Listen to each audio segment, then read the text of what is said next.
Philippe Cléda, bonjour. Bonjour Christophe. Comment allez-vous? Bien et vous-même, ravi d'être avec vous. Ah ben alors là, c'est réciproque, vraiment. Comment ça va Pascal? Très très bien, très ravi d'être avec vous. Ah, très ravi. Ah, il y a battle. C'est la dominance. Ah, ouais. Bravo, bravo.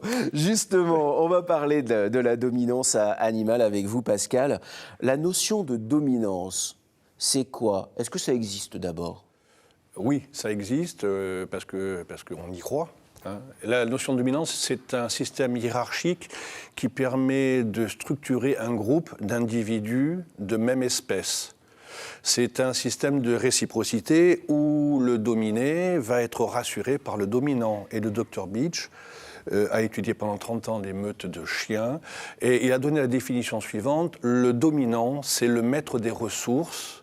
Le dominant, il ne contrôle pas les ressources par la force, parce que très fréquemment, le dominant, ce n'est pas le plus fort, c'est le plus malin.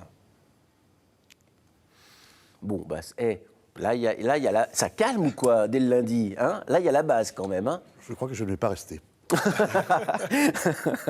Mais juste une question comme ça, dans une meute ou dans un groupe d'animaux, il y a forcément un dominant? Alors, dans une meute, oui, il y a forcément un dominant. Il y a ce qu'on appelle l'alpha, le dominant, et l'oméga. Chez les loups, par exemple, on voit ça très couramment. Alors, chez les loups, chez les chiens aussi, dans une meute de chiens, parce qu'il y a une organisation qui est sociale, parce que c'est un groupe qui est fermé, c'est un groupe qui est sur un espace déterminé. L'alpha et l'oméga ne se bagarrent jamais, parce que leur place est définie. Les individus qui se battent, c'est tous ceux qui sont dans la gamme intérieure, c'est-à-dire que soit ils vont garder leurs prérogatives, soit ils vont se battre pour essayer de gagner des places. Bien sûr, bien sûr. Mais ça provient d'où Oui, Pascal. Je voulais juste dire que la notion de dominance est quelque chose qui fluctue. C'est-à-dire qu'un individu A va être subordonné à un individu B. Ouais. Cet individu B va être subordonné à un individu C, mais l'individu C peut être très bien subordonné par l'individu A. C'est une relation qui est ponctuelle lorsque votre chien rencontre un autre chien.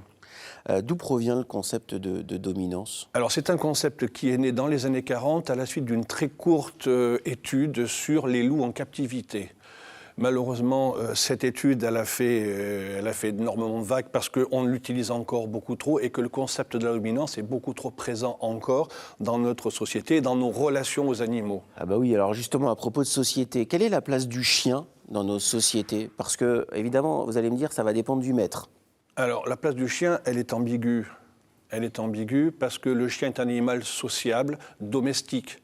Donc il ne vit pas dans un système hiérarchique. Elle est ambiguë parce que le chien doit faire abstraction de ses apprentissages, de ses moyens d'expression, de tout ce que lui a appris sa propre espèce, c'est-à-dire qu'intrinsèquement, il ne peut pas utiliser ce qu'il est, parce que l'humain ne le laisse pas faire. Est-ce qu'il y a des signes qui doivent alerter les propriétaires qui nous regardent, qui doivent pas forcément les inquiéter, mais là, ils doivent se dire « Oups, attention, peut-être je vais aller voir un comportementaliste, mon chien est en train de gagner en dominance ». Est-ce qu'il y a des signaux d'alerte? Les signaux d'alerte, c'est quand le chien ne sait pas où est sa place. Quand je dis sa place, je ne veux pas dire qu'il a une place définie dans la famille. Sa place, c'est quand il respecte vos prérogatives et que vous respectez à condition les siennes. Là où ça pose un problème, effectivement, où on va se retrouver, ce n'est pas un système de dominance, c'est ce qu'on appelle de la sociopathie canine, c'est-à-dire le chien... Sociopathie canine. Oui. Ah bah ça, au Scrabble, ça ramasse. Hein. Ah. Ça, au Scrabble, sociopathie canine, je pense qu'on doit obligé de grille. Allez, sociopathie canine. La sociopathie canine, c'est lorsque le chien, il ne sait pas où est sa place, donc il va se faire, en tant que chien, essayer de gagner des prérogatives. Mais ça n'a rien à voir, il ne faut pas confondre dominance avec mauvaise éducation. Bien sûr. Le chien qui ne veut pas vous rendre la balle parce que vous, il n'a pas envie, ou parce que justement, vous lui avez appris à courir derrière pour récupérer la balle, eh bien, c'est un apprentissage, ce n'est pas de la dominance.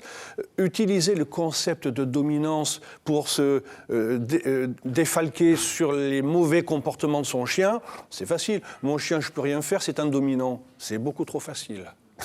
Ça, c'est le discours du comportementaliste animalier. Alors, puisque c'est un discours beaucoup trop facile que de penser ça, on peut se dire « Ok, très bien, les signaux d'alerte, j'ai bien compris. Et si je pensais au comportementaliste, est-ce que un comportement animal dominant, de dominance, ça peut se corriger? Est-ce qu'il existe des outils, des solutions pour ceux qui nous regardent et qui pourraient s'inquiéter? Alors oui, D'abord, la dominance, elle est intraspécifique. C'est-à-dire qu'elle est chien-chien. Elle n'est pas chien-humain. C'est pour ça que déjà, il faut comprendre. Parce qu'il faut être dans la même espèce, avoir le même langage et avoir les mêmes codes sociaux pour qu'il y ait de la dominance. Il y a de la dominance entre humains, hein, Christophe? Absolument. Il y a la dominance. C'est quoi cette question? Hein, Christophe? Il n'y a pas de dominance. Vous êtes dominé, Christophe. Alors je pense que c'est peut-être plutôt l'inverse. C'est Éric Vigneron dans mon oreillette. Je peux vous dire que... Ah, c'est un dominant, Éric Vigneron. Il n'y a pas de dominance entre chat et humain, Christophe. Ah non, ah oui, alors ça, pour le coup... Mais oui, alors ça, pour le coup, on vit chez son chat. Hein. Ça, c'est bien connu, les chats font bien ce qu'ils veulent. Comment vous aidez les propriétaires? Alors, je vais encore utiliser un mot barbare. On fait de la régression sociale dirigée, c'est-à-dire qu'on reprend en main le chien. C'est-à-dire que votre chien qui n'a pas confiance en vous, il va utiliser ses propres arguments pour anticiper sur des actions. Un chien qui est agressif vis-à-vis d'un autre chien, c'est un chien qui ne peut pas se reposer sur vous.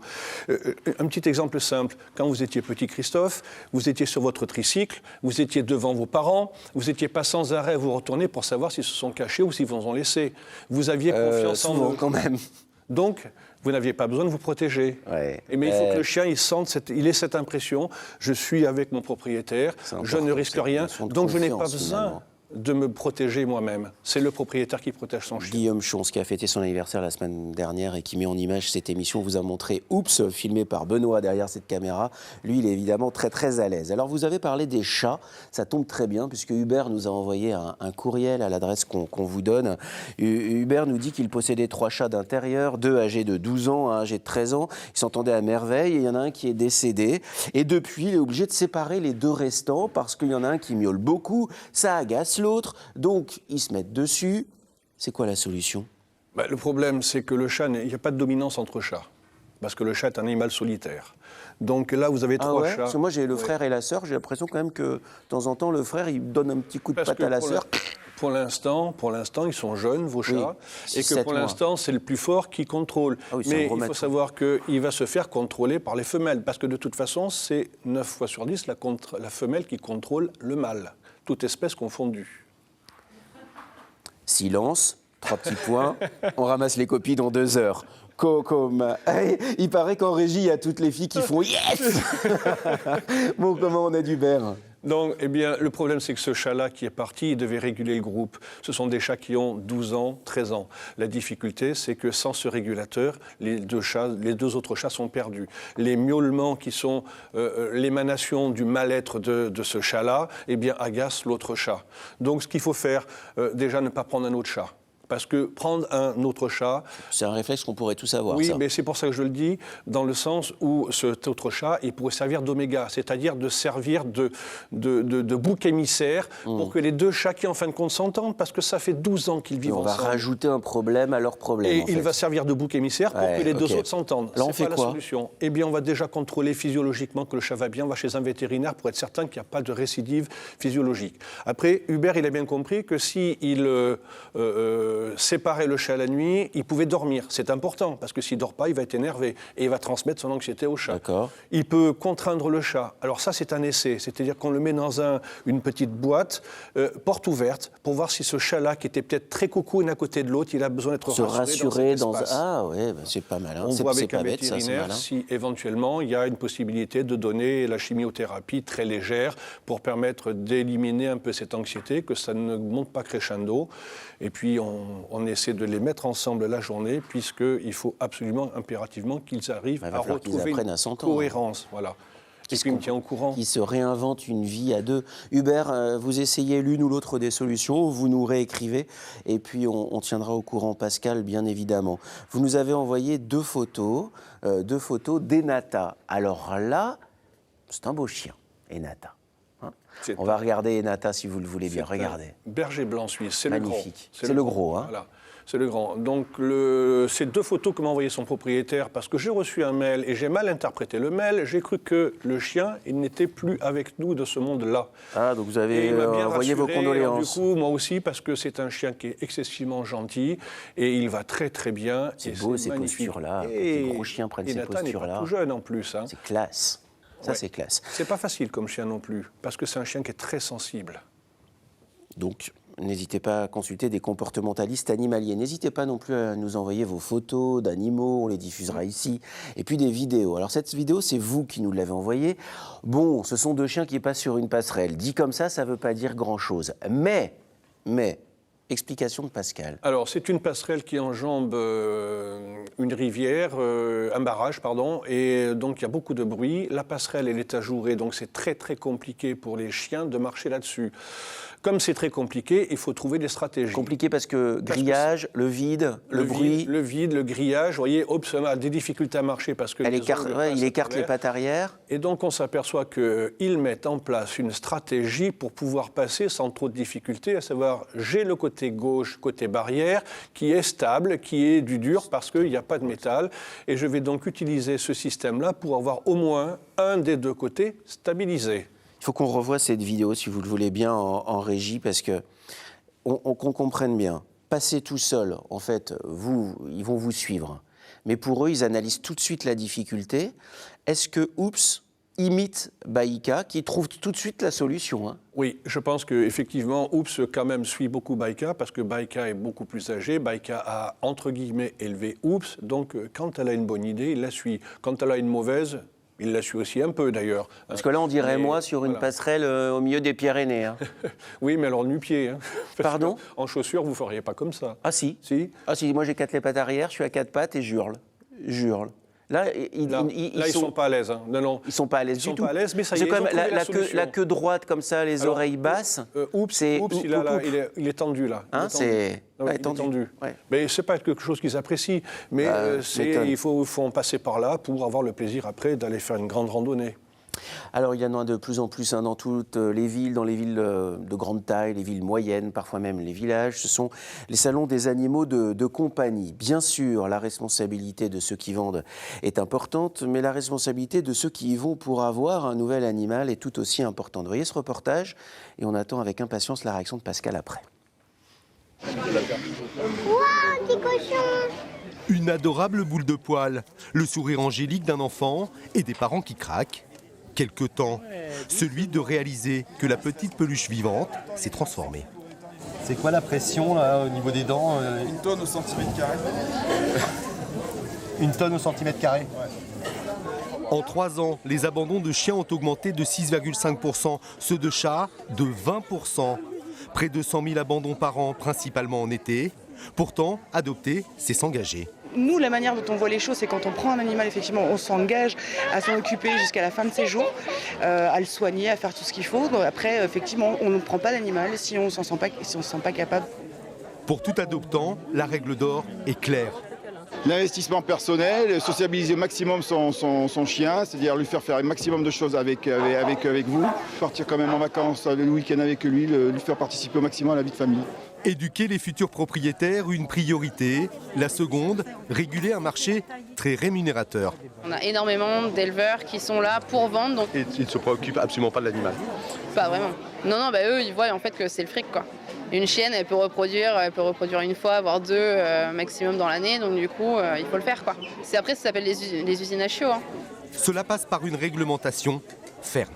En Italie, c'est hyper réglementé. Je vais vous dire que vous n'avez pas les abandons qu'on a en France. Aujourd'hui, la loi réprime déjà sévèrement l'abandon. Vous vous exposez à une peine de 2 ans de prison et 30 000 € d'amende. Bel animal que ce serpent-là. Bel animal, Mais c'est un animal qui ne devrait pas être en captivité. C'est pas fait pour vivre dans un terrarium de 1,50 m à 2 m de long. C'est pas fait pour son propre plaisir. C'est un petit peu égoïste. Alors choisir un chien, oui, mais ne vous laissez pas embarquer parce que c'est une petite boule de poil d'amour. Hein. Ça va grandir, la poêle d'amour, ça prend de la place, ça a des besoins. On en a déjà parlé il n'y a pas très longtemps, justement. Oui, c'est une séquence à retrouver sur nos pages Facebook. Pascal et la SPA vous ont dit quelles sont les bonnes questions à se poser avant d'accueillir un animal à la maison. Et lorsque vous allez dans un salon, vous voulez choisir un chien ou un chat, eh bien demandez ce qu'on appelle le LOF ou le LOUF, le livre des origines françaises, ou le livre des origines félines pour contrôler les ascendants, les descendants de l'animal. Parce que les vendeurs ne sont pas toujours très très sympathiques et vous pouvez retrouver de la consanguinité très très proche, à savoir que le grand-père, la mère, peut être le père du père. Donc il faut vérifier ça, combien il y a de chiots dans la portée, quel âge est la mère, parce que c'est tous des éléments que vous allez récupérer qui font que si au départ il y a des soucis, ben vous aurez des soucis par la suite. Ça, c'est une bonne conclusion, une bonne analyse évidemment, et puis ne pas céder à un caprice de notre enfant ou de notre petit-enfant, parce que ça, faut le répéter. Oui, vous avez raison, Christophe. Un chien, c'est 15 ans, un caprice, c'est 3 minutes. Absolument. Dans la balance, évidemment, ça pèse.